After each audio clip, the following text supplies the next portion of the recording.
Welcome back ایک بار پھر programme کیجیے سوال میں، اور پروگرام کے اس آخری حصے میں آپ مزید سوالات پوچھ سکتے ہیں لائیو کالز کے ذریعے، اور کچھ جو سوالات آئے ہیں ای میل کے ذریعے وہ اسی دوران لیتے ہیں۔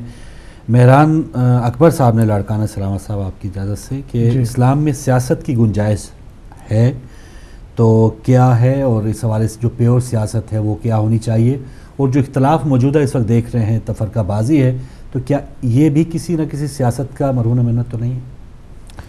بسم اللہ الرحمن الرحیم۔ بہت عمدہ سوال ہے ان کا، اور جواب میں یہ عرض کریں کہ اگر اسلام کو آپ ایک کامل اور مکمل ضابط حیات کا نام دیتے ہیں جی، تو حقیقت میں سیاست بھی اس کا حصہ ہے۔ ٹھیک ہے، سیاست عین دیانت ہے، دیانت عین سیاست ہے۔ دین کو آپ سیاست سے جدا نہیں کر سکتے، اور سیاست کو دین سے آپ جدا نہیں کر سکتے۔ سیاست کو جو بدنام کیا، بہت سارے الفاظ کو لوگوں نے بدنام کر دیا، ان لفظوں میں سے ایک لفظ مظلوم جو لفظ ہے وہ سیاست بھی ہے۔ مظلوم اور بھی الفاظ ہیں جیسے خلیفہ، اس پر اتنا ظلم اور ستم ہوا کہ اب جناب وہ ختنہ جو کرتا ہے نا اس کو بھی خلیفے کا نام دیا جاتا ہے۔ یا پھر امیر المومنین، ایسا عظیم لفظ ہے اور ٹائٹل ہے کہ صرف مولا علی کے لیے اللہ کے نبی نے استعمال فرمایا، اور حکم تھا کہ مولا علی کے علاوہ کسی اور کے لیے اس کو استعمال ہی نہ کیا جائے۔ چنانچہ ہمارے یہاں 12 اماموں میں سے صرف مولا علی کے لیے امیر المومنین کا لقب ہے، کسی اور کے لیے نہیں ہے، لیکن لوگوں نے اس کو اتنا ہلکا کر دیا کہ آج یہ بدبخت ترین انسان جو موساد کی پیداوار ہے، بیٹھ کر کے داعش کا جو سربراہ، اس کو بھی امیر المومنین کا نام دیا گیا۔ اس سے پہلے جناب ملا عمر کو بھی یہ لقب دیا گیا، اور پتہ نہیں کن کن لوگوں کو یہ لقب دیا گیا۔ یہ الفاظ پر ظلم ہوتا ہے اور یہ لفظ مظلوم ہو جاتے ہیں۔ انہی لفظوں میں سے ایک مظلوم لفظ جو ہے وہ سیاست ہے۔ سیاست کا اصل مفہوم ایسے تدبیر اور نظام کو تشکیل دینا کہ جس میں ایک سسٹم کو توازن کے ساتھ چلایا جائے، جس میں کسی پر کسی بھی لحاظ سے ظلم نہ ہو، یعنی اعتدال اور توازن کی بنیاد پر انصاف اور عدل کی جو حکومت کے جو وسائل ہیں ان کو جو فراہم کیا جاتا ہے وہ تدبیر، اس کو سیاست کہتے ہیں۔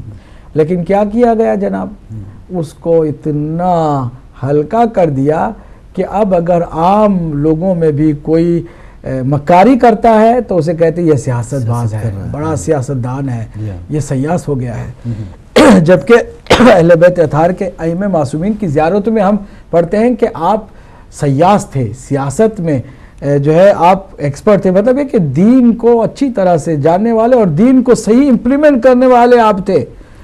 اس کو ہم نے اتنا ہلکا کر دیا کہ جو مکار، عیار، دھوکے باز، فریبی، جھوٹا اور کمینی حرکتیں کرنے والے کو بھی ہم نے کہہ دیا کہ یہ سیاستدان ہے۔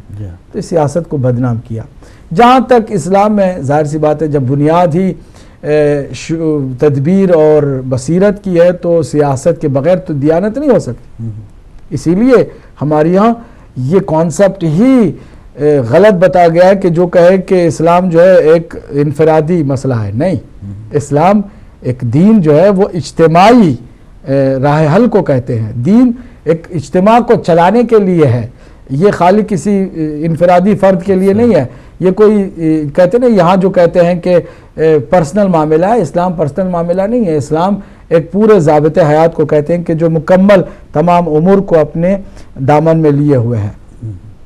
شروع سے رسول اکرم نے اسی بنیاد پر حکومت قائم کی، اس کے بعد اس حکومت کا سلسلہ آگے پھر غلط ہوا، پھر مولا علی کے پاس آیا، پھر دوبارہ یہ غلط لوگوں کے ہاتھ چلا گیا تو نام سیاست کا بھی بدنام ہو گیا۔ کیا واقعاً سیاسی اس لائن میں آنے والوں کی وجہ سے اختلاف پیدا ہوا ہے؟ بالکل۔ اگر نبی مکرم کے حکم کے مطابق اللہ کے بنائے ہوئے وسیع رسول خدا مولا کائنات علی ابن ابی طالب علیہ السلام ہی پر امت اکٹھا ہو جاتی اور انہی کو لیڈر، اپنا خلیفہ، اپنا امام، اپنا رہنما اور اپنا مولا تسلیم کر لیتی تو یقیناً کوئی اختلاف نہ ہوتا۔ غدیر سے انحراف اور ولایت کے مدار سے، مرکز سے امت کا ہٹ جانا اختلاف کا سبب بنا۔ سقیفہ جس کی بنیاد ہے، اس کے بعد آپ دیکھ رہے ہیں کہ کربلا جیسا دردناک واقعہ بھی امت مسلمہ کے اندر رونما ہو گیا کہ کلمہ پڑھنے والے ثواب سمجھ کر رسول اللہ کے نواسے کو قتل کر رہے ہیں۔ اس حد تک انحراف جو ہے امت مسلمہ میں پیدا ہو گیا، اور آج بھی یہ سلسلہ جاری ہے۔ یہ جو خون بہا رہے ہیں نا یزیدی، یہ بھی ان میں سے بہت سارے ثواب سمجھ کے کر رہے ہیں، عبادت سمجھ کر کر رہے ہیں۔ تو دین کا جو بیڑا غرق کیا گیا ہے ایسے دنیا پرست سیاستدانوں کی وجہ سے۔ بالکل۔ اور اگر ہمارے ساتھ کوئی کالر ہیں، السلام علیکم۔ میں مانچسٹر سے مسز عباس بول رہی ہوں جی۔ میرا سوال یہ ہے کہ ہم خواتین جی مجلس کے بعد جب کبھی نماز کا وقت ہو جاتا ہے جی تو انفرادی طور پہ نماز پڑھ لیتے ہیں، جی لیکن اگر چاہیں تو کیا جماعت کی صورت میں نماز پڑھ سکتے ہیں؟ اس کی اجازت ہے؟ اور اس صورت میں نماز کی امامت کون کر سکتا ہے؟ ٹھیک ہے، پلیز اس پہ ذرا روشنی ڈال دیں، بے حد شکریہ۔ ٹھیک ہے جی، بہت شکریہ سسٹر مسز عباس مانچسٹر سے۔ اور نیکسٹ کالر نہیں ہے تو انہی کا جواب ڈیو ہوگا انشاءاللہ۔ کہ علامہ صاحب، خواتین جو ہیں وہ اگر کوئی تعداد میں زیادہ ہیں تو کیا باجماعت نماز ادا کر سکتی؟ اگر نماز جماعت جو ہے وہ کسی مرد عادل عالم کے پیچھے منعقد ہو رہی ہے تو فرادہ نماز پڑھنے سے بہتر ہے کہ آپ جماعت کا حصہ بن جائیں، اور اگرچہ خواتین جو ہے وہ مرد کے پیچھے صحیح صفوں کے منظم ہونے کے بعد پڑھیں گی تو ثواب زیادہ ہے، اس میں کوئی شک نہیں ہے۔ لیکن اگر مرد کوئی عالم دین امامت کرنے کے لیے میسر نہ ہو تو عورتیں خود سے جماعت نہیں قائم کر سکتی ہیں۔ علماء میں کسی نے ابھی تک یہ اجازت نہیں دی کہ ایک خاتون جو ہے خود جو ہے امامت کرائے۔ البتہ کچھ ابھی نئے کچھ ایسے مجتہدین کی نظر میں یہ بات آئی ہے کہ شاید اس بات کی گنجائش ہو کہ خواتین کے لیے کوئی خاتون جو ہے وہ اقتدا کرے اور نماز پڑھائے، لیکن کوئی خاتون مردوں کے لیے عورتوں کے لیے دونوں کے لیے نماز پڑھائے، اس کا امکان بہرحال اسلام میں ابھی تک نہیں پیدا ہوا۔ شکریہ۔ ایک اور کالر، السلام علیکم۔ وعلیکم السلام ورحمۃ اللہ وبرکاتہ۔ فروغ بھائی جان اجاز سے کربلائی عرض کر رہا ہوں، قبلہ صاحب کی خدمت میں بہت بہت سلام، مولا سلامت رکھے۔ ماشاءاللہ بہت اچھے پروگرام جا رہا ہے اور بہترین مولا کے صدقے میں قبلہ صاحب جواب دے رہے ہیں۔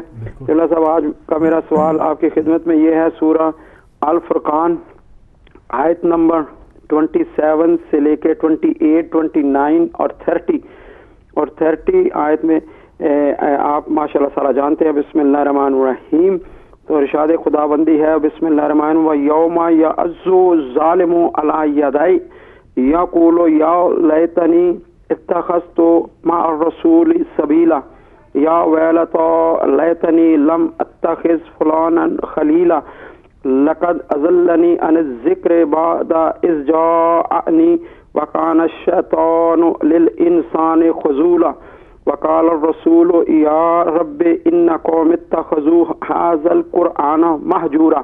تو قبلہ صاحب یہ ساری جو اللہ تعالیٰ کا ارشاد ہے، تو اشرف علی تھانوی وہ فرماتے ہیں کہ جس روز ظالم کافر یہ حسرت سے اپنے ہاتھ کاٹ کر کھائے گا اور کہے گا اچھا ہوتا کہ میں رسول کے ساتھ دین کی راہ پر لگ لے لیتا اور میری شامت کہ میں فلاں شخص کو دوست نہ بناتا، اس کم بخت نے مجھ کو نصیحت آئے بغیر پیچھے بہکا دیا، اور شیطان تو انسان کو عین وقت پر امداد کرنے سے جواب دے ہی دیتا ہے۔ اور اس دن رسول کہیں گے کہ اے میرے پروردگار، میری اس قوم نے اس قرآن کو جو واجب العمل تھا بالکل نظر انداز کر رکھا تھا۔ یہ اشرف علی صاحب کا ترجمہ میں نے آپ کی خدمت میں پیش کیا۔ آپ ہمیں اس پر روشنی ڈال کر بتائیں کہ وہ کافر کون ہے اور وہ کون سے دوست، اور ساتھ یہ جو اللہ کے پیغمبر کہیں گے ہمارے اس قرآن کو مہجور کر دیا، تو یہ مہجورہ کا کیا مطلب ہے، اس پر روشنی ڈال کر ہماری توفیقات میں اضافہ فرمائیں۔ اللہم صلی علی محمد وعلی محمد وعجل فرجہ۔ بہت شکریہ اعجاز حسین کربلائی صاحب گلاسکو سے آپ کی کال کا. اور اگر نیکسٹ کالر نہیں ہیں تو علامہ صاحب ایک کالر آ رہے ہیں, اس سے پہلے بات کرتے ہیں. السلام علیکم. السلام علیکم. ہلو السلام علیکم. جی وعلیکم السلام. کون کہاں سے؟ جی اپنا نام بتا دیں. جی میں قطر سے بات کر رہا ہوں جناب. جی اپنا سوال پوچھیے بھائی. نام ہے میرا محمد دانش. جی پلیز آپ لائیو آ چکے ہیں, بات کریں, بات کیجئے محترم, آپ لائیو آ چکے ہیں. میرا یہ سوال ہے کہ یہ مطلب قطر میں جی جو اہل سنت والجماعت ہیں ان کی عید جو نا 29 روزوں کے بعد میں عید ہوئی, لیکن جو اہل تشیع ہیں انہوں نے 30 روزے رکھے ہیں, اس کے بعد عید کری ہے. جی لیکن مجھے علم نہیں تھا کہ آج مطلب اہل تشیع کی عید ہے, یہ مطلب ایک دن بعد میں ہے. میں نے ایک روزہ چھوڑا ہے, ابھی یہ ایک روزے کی مجھے قضا کرنی پڑے گی یا کیا کرنا ہے میرے کو؟ ٹھیک ہے, بہت شکریہ محترم, بہت شکریہ قطر سے آپ کی کال کا, مہربانی. اور جی آپ کا سوال آ گیا. اور اگر مزید کالر نہیں ہیں تو اعجاز کربلائی صاحب کا گلاسکو سے علامہ صاحب سورہ فرقان 27, 28, 29 اور 30 آیت اس کا. سے پہلے کوئی نہیں تھا سوال؟ اس سے پہلے یہ ہماری بہن کا جو جماعت سے متعلق تھا وہ آپ نے. ہاں میں یہاں پر ان کی خدمت پہ عرض کر دوں. جی میں نے عرض کیا تھا کہ کچھ مراجع کے نزدیک خواتین جی کی جماعت کوئی خاتون جو صحیح تلفظ کے ساتھ کرانا چاہے تو کرا سکتی ہے, بعض کے نزدیک, جی اور اکثر کے نزدیک جو ہے جائز نہیں ہے. جی تو جنہوں نے اب موجودہ جو مراجع ان میں سے امام جماعت بننے کی اجازت دی ہے کہ خواتین کی کوئی خاتون امام جماعت بن سکتی ہے, نماز جماعت قائم کر سکتی ہے. اس کی جن مراجع نے اجازت دی ہے ان میں آیت اللہ مرحوم بہجت ہیں, آیت اللہ خامنئی ہیں, اور آیت اللہ ناصر مکارم شیرازی ہیں. جو اس وقت جو دو اہم جو زندہ مجتہدین ہیں اس میں آیت اللہ مکارم شیرازی اور آیت اللہ العظمیٰ سید علی خامنئی ہیں حفظہ اللہ. ان دو کے نزدیک جماعت کی نماز ایک خاتون جو کہ جامع شرائط و شرائط کے لحاظ سے البتہ وہ خواتین کے لیے وہ قائم کر سکتی ہے, اس کے پیچھے نماز ہو سکتی ہے. البتہ احتیاط واجب ہے کہ جو زن مستحاضہ ہے, مستحاضہ جو جس کو خون استحاضہ سے اس کو دوچار ہونا پڑا ہے, وہ البتہ حق نہیں رکھتی ہے کہ وہ نماز جماعت قائم کرے. پھر بھی مکروہ ہے کہ اس کی جماعت جو ہے نا قائم کی جائے. یعنی انہوں نے بھی اجازت کسی حد تک دی ہے, لیکن اس کے باوجود اس پہ کراہت پر بات رکھی ہے. باقی اکثر جو مراجع ہیں وہ احتیاط واجب کہتے ہیں کہ امامت زن جو ہے نا عورتوں کے لیے نہیں کر سکتی ہے. یہ میں چاہ رہا تھا کہ اس کی وضاحت مزید جو ہو جائے. اب رہی بات ہمارے اعجاز صاحب کی, کہ اس میں بنیادی جو بات ہے وہ یہ ہے کہ یقیناً امت مسلمہ نے حضور کی آنکھ بند ہونے کے بعد قرآن کی بات کر کے قرآن سے بھی بغاوت کی اور دوری اختیار کی اور ہجرت کی. محجور کا مطلب ہے جیسے قرآن نے کہا کہ حضور جا کے قیامت کے دن شکایت کریں گے کہ میری امت میں یا رب ان قوم اتخذوا ھذا القرآن مہجورا. اللہ اکبر. میری قوم نے میرے قرآن سے, اس قرآن سے ہجرت کر دیا. ہجرت کا مطلب ہے کہ جو نفرت کر کے چھوڑ دیتا ہے کہ دوبارہ نہیں جانا ہے واپس. قرآن کو انہوں نے اس طرح چھوڑ دیا, قرآن سے ہجرت کر دی. نام کیا دیا؟ قرآن کافی ہے. عجیب بات ہے, آج یہ جیسے نہیں کرتے, اللہ کا نام لیتے اور اللہ کے بندوں کو ذبح کرتے ہیں. نام اللہ کا لے رہے ہیں اور تکبیر بلند کر کے مارتے ہیں اور یہ سمجھتے ہیں کہ وہ اللہ کو خوش کر رہے ہیں. یہ ظلم جو ہوتا ہے وہ اسی طرح ہوتا ہے. حسبنا کتاب اللہ, حضور کے بعد حضور کی بلکہ موجودگی میں حضور ابھی موجود ہیں, حضور کہہ رہے لے کے آؤ قلم دعوات مجھے دو, میں ایک ایسی تحریر لکھ دوں. یہ بات ہے عجیب سمجھنے کی کہ میں ایسی تحریر لکھ دوں کہ میرے بعد کبھی تم گمراہ نہیں ہوگے.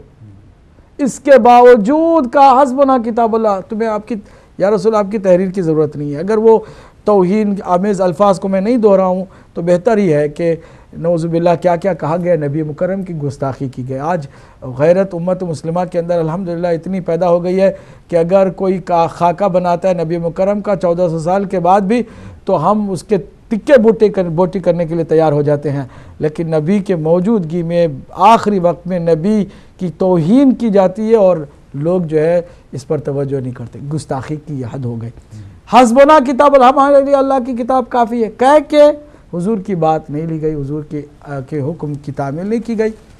یہ ہوتا ہے صحیح معنی میں ظلم قرآن کے ساتھ بھی، کہ قرآن کافی ہے کہہ کے قرآن سے ہجرت کرو. اب اس شخص کو کیا حق حاصل ہے کہ قرآن کو کافی ہے کہے، جس کو یہ بھی نہیں پتا چل سکا کہ اگر جنابت کی حالت میں پانی میسر نہیں ہے تو تیمم ایک راہ حل ہے جو قرآن نے بتایا ہے. نماز قضا کرتے ہیں صاحب، لوگ کہتے ہیں کہ آپ نے نماز کیوں نہیں پڑھی، کہ پانی نہیں تھا غسل کرنے کے لیے. تو حضرت عمار یاسر کہتے ہیں کہ کیا قرآن میں موجود نہیں آیت تیمم کی کہ اگر پانی نہ ملے تو تیمم کرو؟ کہتا ہے مجھے تو اس کا بالکل علم. یہ شخص کہتا ہے کہ قرآن کافی ہے، جو قرآن کی آیتوں کہ موجود ہونے پر بھی کوئی علم نہیں ہے اور نماز قضا کرتا ہے. اور یہ تمام اہل سنت کی کتابوں میں موجود ہے. اب ناموں کی کیا ضرورت ہے، صرف یہ بتانا چاہتے ہیں کہ ظلم کس طرح ہوا ہے قرآن کے ساتھ بھی. یہ قرآن سے ہجرت ہوئی ہے، اور یہ ہجرت جو ہے قرآن سے دوری کس بنیاد پر ہوئی ہے؟ اہل بیت اطہار کی اقتداء میں نہیں آنا ہے، ان کی اطاعت نہیں کرنی ہے، ان کے پیچھے نہیں جانا ہے، علی علیہ السلام کے پیچھے نہیں کھڑے ہونا ہے. اس بغض کی وجہ سے، اس دشمنی کی وجہ سے قرآن کو بھی چھوڑنا پڑا. اور ظاہر سی بات ہے یہ دونوں لازم و ملزوم تھے. نبی مکرم نے جو فرمایا کہ انی تارکم فیکم الثقلین، یہ لازم و ملزوم ہے. فإنہما لن یفترقا، ان دونوں میں ہرگز تفرقہ نہیں پڑے گا، یہ جدا ہرگز نہیں ہونے والے. حتی یردا علی الحوض، جب تک کہ یہ دونوں مجھ پر حوض کوثر میں وارد نہ ہوں. تو یہ جو لازم و ملزوم تھے، انہوں نے اہل بیت کو چھوڑنے کے لیے قرآن کو کافی کہا، جبکہ قرآن سے بھی وہ ہجرت کر گئے. اور نبی مکرم جا کے دونوں کی شکایت کرنے والے، ایک تو شکایت قرآن نے اپنے سینے میں محفوظ رکھا کہ نبی کرنے والا ہے، میرا رسول کہنے والا ہے کہ میری امت نے قرآن سے ہجرت کر دیا، قرآن کو چھوڑ دیا، قرآن کو ترک کر دیا. اور ظاہر سی بات ہے یہ کیوں ہوا؟ اہل بیت اطہار کو انہوں نے چھوڑ دیا. یہ ایک حقیقت ہے. اور یہی وہ لوگ ہیں کہ جنہوں نے یہ پورا کھیل رچایا کہ ان میں سے ایک کہے گا واہ ہو مجھ پر، کاش میں فلاں کو اپنا دوست نہ بناتا. آواز آئے گی کہ اب تو لیٹ ہو گئے ہو، جس کو تم نے دوست بنایا نا اسی کے ساتھ وہ جہاں جا رہا ہے وہیں تم کو بھی جانا ہوگا. بالکل صحیح. ٹائم ختم ہو گیا، لیکن مختصر علامہ صاحب قطر سے ہمارے جو بھائی تھے کہ وہ جو 30 کی بجائے 29 روزے جنہوں نے رکھے، تو کیا وہ پوچھ رہے ہیں قضا کریں گے؟ علم نہیں تھا اور انہوں نے جو ہے جان بوجھ کے روزہ نہیں چھوڑا ہے، اس لیے ان کو ایک روزے کے بدلے میں ایک روزہ قضا ضرور رکھنا ہے اگلے ماہ مبارک رمضان کے آنے سے پہلے تک انشاءاللہ. صحیح ہے، بہت شکریہ علامہ صاحب، آپ نے وقت دیا. جی ناظرین، آپ کا بھی بہت شکریہ. جن خواتین و حضرات نے سوالات پوچھے اور مکمل ہو گئے، جو بھی آپ کے سوالات تھے آپ کو جوابات مل گئے ہوں گے. بس کام یہی ہے کہ جو جواب ملا ہے اس پر آگے عمل بھی کریں، اور پھر انشاءاللہ ہم اچھے سے اچھا مسلمان بننے کی جو کوشش ہے اس کو جاری رکھیں. کنٹرول روم میں جو بھائی آپ تک نشریات پہنچا رہے تھے انہیں بھی اپنی دعاؤں میں یاد رکھیے گا. اب اجازت دیجیے، اللہ حافظ.